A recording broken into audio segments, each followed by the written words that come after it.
Have you ever been the perfect child? The one who could do no wrong, who made your parents beam with pride, who carried the family's hopes and dreams on your small shoulders? If so, you might recognize this feeling, a deep, inexplicable emptiness that follows you into adulthood, despite having been everything everyone wanted you to be. You were praised, you were celebrated, you were held up as the example for others to follow.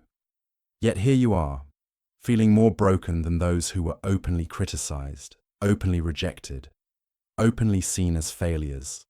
Today, I want to reveal something that Carl Jung understood about the human psyche that most people never realize. Something that will fundamentally change how you see your childhood, your pain, and most importantly, your path to healing. We're going to explore why being the golden child, the favored one, the praised one, the perfect one, often creates the most profound psychological damage in adulthood, and why this damage is so much harder to recognize and heal than any other form of childhood trauma. Jung said that the greatest tragedy is not when a child is rejected, but when a child is accepted for who they are not. Think about that for a moment. While everyone focuses on the obvious wounds, the neglected child, the criticized child, the abandoned child, there's a hidden wound that society refuses to acknowledge. The wound of being loved for your performance rather than your essence. The wound of being celebrated for meeting expectations that were never truly yours. If you've ever felt like you're living someone else's life, if success feels hollow, if you struggle with an identity that feels foreign to your soul, then what I'm about to share will illuminate the shadows of your golden cage.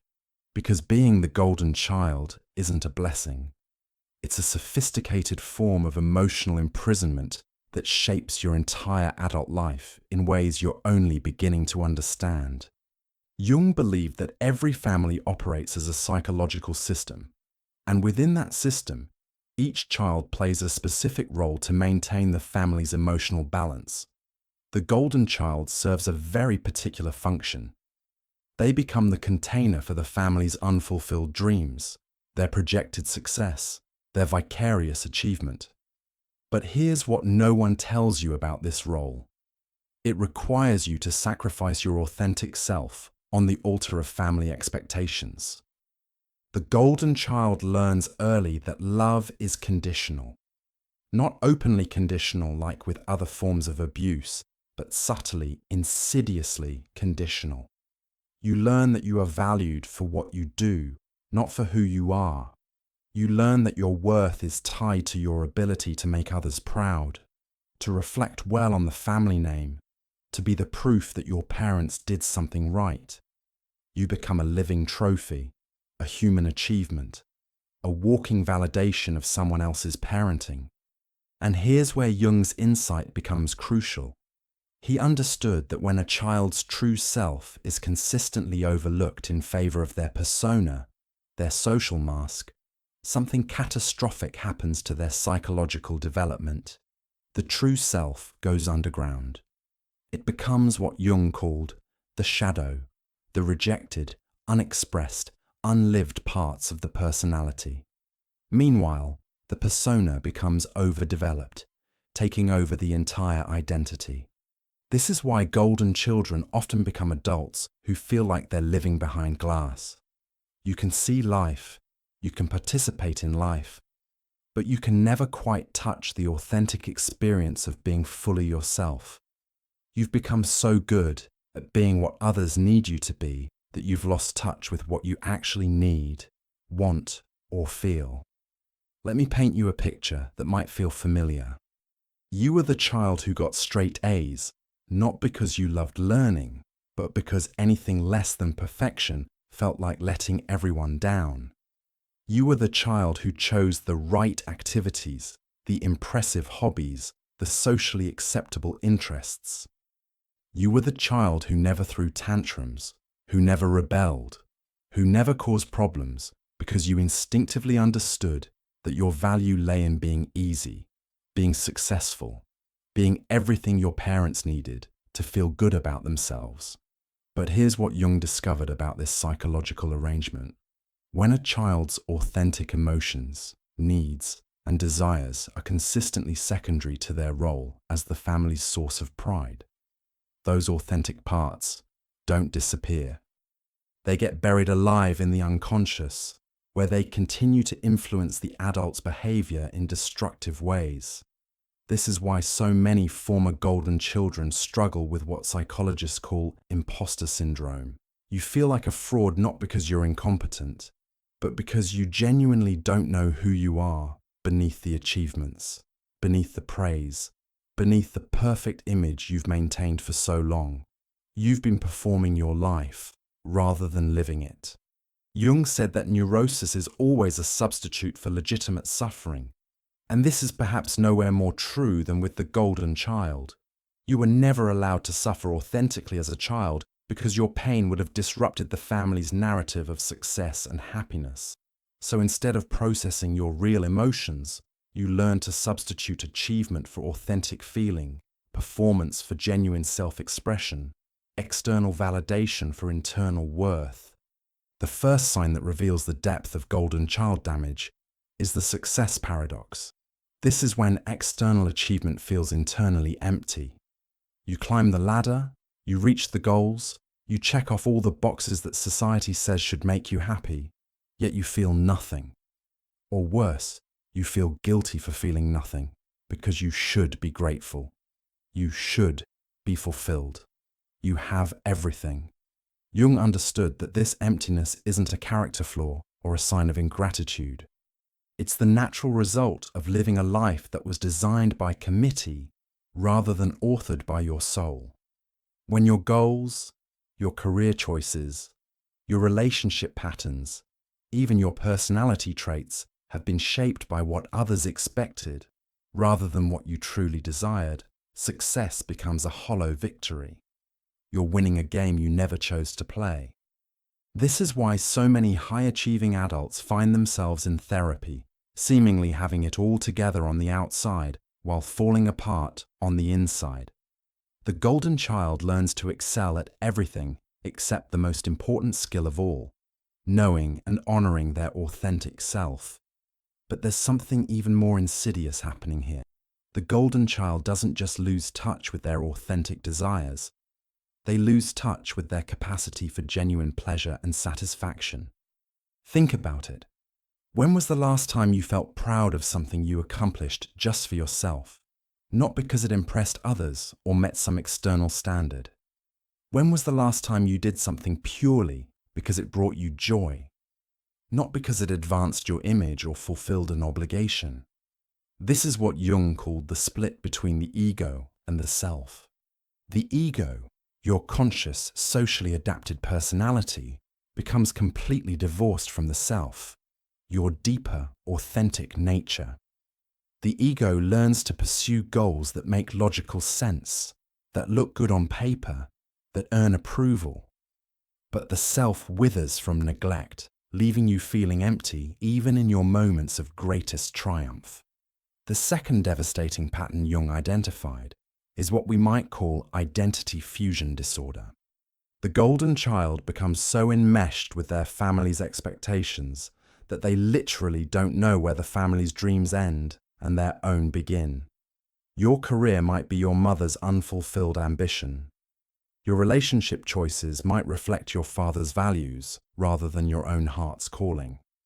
Your entire personality might be a carefully constructed performance designed to keep everyone else comfortable and proud. Jung wrote extensively about the process of individuation, the psychological journey of becoming who you truly are, rather than who others expect you to be. For most people, this process begins in adolescence with natural rebellion and identity exploration. But the golden child often skips this crucial developmental stage entirely. You were too invested in maintaining your special status, too afraid of disappointing the people whose love felt conditional on your perfection. This means that individuation for the former golden child often happens much later in life, sometimes not until their 30s, 40s, or even 50s, And when it does happen, it can feel catastrophic because it threatens the entire foundation upon which your relationships and identity have been built. I want you to imagine for a moment what it would feel like to discover that your entire personality is a performance, that the career you've spent decades building doesn't actually align with your values, that the relationships you've maintained are based on who you pretend to be, not who you actually are, that the life you've constructed, piece by careful piece, is essentially a beautiful prison of other people's expectations. This is the existential crisis that the awakening golden child faces. And it's terrifying because it means that everything you've built your sense of security and identity upon suddenly feels false. The achievements that once gave you purpose feel meaningless. The praise that once motivated you starts to feel hollow. The relationships that once seemed stable begin to feel suffocating. Jung understood that this kind of existential awakening is both the most devastating and the most necessary experience a person can have. He called it the descent into the underworld, the dark night of the soul, the encounter with the shadow. And for the golden child, it's the only path to authentic selfhood. The third pattern that reveals the golden child wound is what Jung would have recognized as shadow projection in relationships. Because you learn to suppress your authentic emotions and needs, you often find yourself unconsciously attracted to people who express everything you've learned to hide. You might be drawn to rebellious partners, dramatic friends, or chaotic situations because they give you vicarious access to the spontaneity and authenticity you've always denied yourself. But here's the trap. These relationships often become dysfunctional because you're not seeking genuine connection. You're seeking completion through another person's shadow expression. You're trying to live vicariously through someone else's emotional freedom rather than developing your own.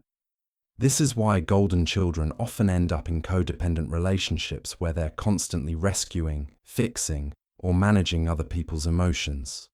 It's familiar territory because it allows you to maintain your role as the good one, the responsible one, the one who has it all together, while getting indirect access to emotional authenticity through someone else's chaos. Let me give you a concrete example. Maybe you find yourself repeatedly attracted to partners who are emotionally volatile, financially irresponsible, or creatively chaotic. On the surface, this seems to make no sense. You're the responsible one, the achiever, the person who has their life together. Why would you be drawn to someone who represents everything you've learned to suppress? Jung would say, it's because your shadow, all the parts of yourself you've disowned, recognizes itself in their expression. Their anger reminds you of the rage you've never been allowed to feel. Their impulsiveness connects you to the spontaneity you've never been permitted to express. Their emotional mess gives you permission to feel your own carefully controlled feelings. But this isn't true integration. This is shadow projection, and it keeps you stuck in a cycle where you experience your authentic emotions only through other people's dysfunction. You become addicted to drama, not because you're dramatic, but because drama is the only context in which you feel alive, connected to the passionate, authentic parts of yourself that you've buried. The fourth and perhaps most painful pattern is what I call achievement addiction. The golden child learns to use success as a drug to numb the pain of self-abandonment. Every award, every promotion, every external validation provides a temporary hit of the approval you've been chasing since childhood.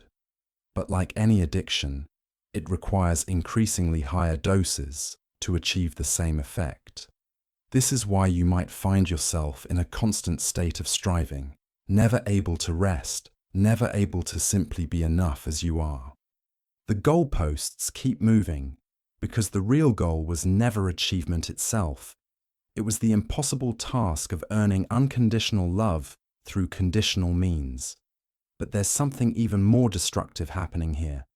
The achievement addiction doesn't just keep you constantly striving, it keeps you constantly terrified. Terrified of failure, yes, but more than that, terrified of being seen without your achievements. Because if you're not the successful one, the accomplished one, the impressive one, then who are you? And more frightening still, will anyone love that person? This terror drives what Jung would recognize as a compulsive inflation of the persona. You become addicted not just to achievement, but to the image of achievement. You curate your life like a museum exhibit, showing only the polished, impressive, socially acceptable parts. Your social media becomes a highlight reel of accomplishments. Your conversations become subtle competitions to prove your worth. Your entire existence becomes a marketing campaign for a product, yourself, that you're not even sure you believe in. Jung observed that what we resist persists, and what we embrace transforms. The golden child has been resisting their authentic feelings, needs, and desires for so long that these rejected aspects of self have become like wild animals, seemingly dangerous and uncontrollable. You might fear that if you stop performing, stop achieving, stop being perfect, you'll discover that there's nothing lovable underneath. But here's what Jung knew that most people don't. Your authentic self isn't hiding underneath your achievements. Your authentic self has been expressing itself through your achievements all along, just in a distorted way. The drive, the sensitivity, the intuition, the care for others that made you such a successful golden child, these are real aspects of who you are. They just need to be freed from the prison of external validation and redirected toward internal fulfillment. Think about what drew you to your achievements in the first place. Beneath the need for approval, what was the genuine impulse? Maybe you were drawn to academic success because you genuinely love learning. Maybe you pursued leadership roles because you genuinely care about helping others. Maybe you developed artistic talents because you genuinely need creative expression. These authentic impulses are still there, buried under layers of performance anxiety and external validation. But they're real. The path to healing for the former golden child is what Jung called the journey into the underworld. You have to be willing to disappoint people. You have to be willing to fail. You have to be willing to be seen as selfish, ungrateful, or wasting your potential as you begin the process of discovering what your potential actually is when it's not filtered through other people's expectations. This journey often begins with what feels like a complete breakdown of everything you've built. The career that looked perfect on paper suddenly feels suffocating. The relationships built on your role as the perfect partner, perfect friend, perfect child begin to strain as you start setting boundaries and expressing authentic needs. The identity you've worn like armor begins to crack, revealing the vulnerable, uncertain, beautifully imperfect human being underneath. Jung called this process the dark night of the soul, and for the golden child, it's absolutely necessary. You have to grieve the childhood you never had, the childhood where you were allowed to be messy, to fail, to explore, to be loved for exactly who you were, rather than who you could become. You have to grieve the parts of yourself that you sacrificed for approval, the anger you never expressed, the sadness you never processed, the rebellion you never allowed yourself, the selfishness you never permitted, the imperfection you never accepted. All of these shadow aspects have been waiting your entire life to be acknowledged, felt, and integrated. And here's what makes this process so challenging for the golden child. You have to grieve while everyone around you insists you have nothing to grieve about. Society looks at your success, your achievements, your apparent advantages, and tells you that you're ungrateful for feeling pain. But Jung understood that having your authentic self consistently overlooked is one of the most profound losses a person can experience. But here's the promise that Jung offers, and that I want to offer you. On the other side of this grief, on the other side of disappointing the people whose approval you've spent your life chasing, on the other side of the terrifying experience of not knowing who you are when you're not performing. On the other side of all of this is something that no amount of external achievement can provide. It's the experience of being genuinely known and loved for who you actually are. This is what Jung called the treasure hidden in the shadow. All those parts of yourself that you learned to hide, your anger, your sadness, your selfishness, your wildness, your imperfection, these aren't flaws to be managed. They're aspects of your wholeness that have been waiting your entire life to be integrated.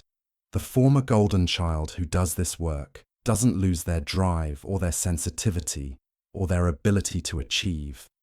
Instead, these qualities become expressions of authentic choice rather than compulsive performance.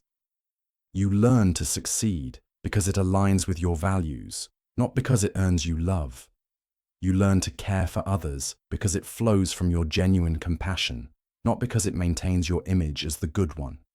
And perhaps most importantly, you learn that you are enough exactly as you are right now, without fixing anything, without achieving anything more, without being anything other than the perfectly imperfect human being you were born to be.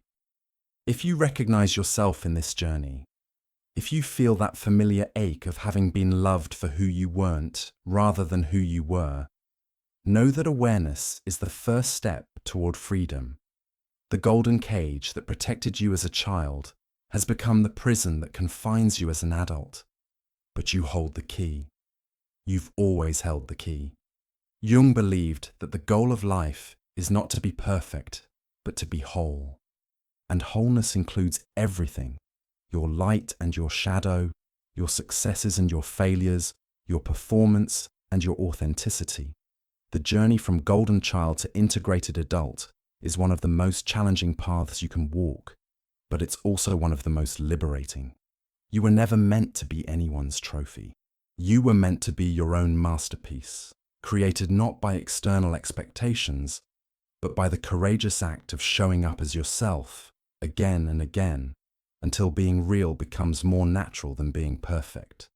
And if this message resonates with you, if you're ready to begin the journey from performance to authenticity, then subscribe to our channel, because we're creating a community of people who understand that true success isn't about meeting everyone else's expectations. It's about having the courage to discover and live your own truth. The golden child in you may have gotten you this far, but the authentic you will take you home.